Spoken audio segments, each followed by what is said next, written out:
Non c'è popolo senza la musica e la musica sarda ha radici qui.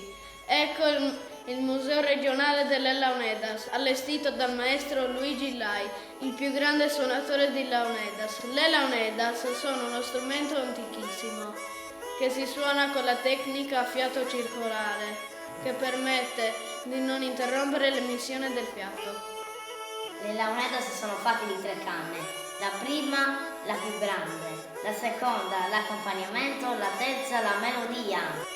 Yeah! Per costruire le launedas si usa un tipo di canna che cresce nei territori tra barumini e salluri. Le launedas accompagnano su ballo lundu, un ballo sardo che dalla preistoria è arrivato ai giorni nostri. Ma certo, si balla ancora alle nostre feste. Il suonatore si mette dentro al cerchio e i ballerini cominciano a ballare.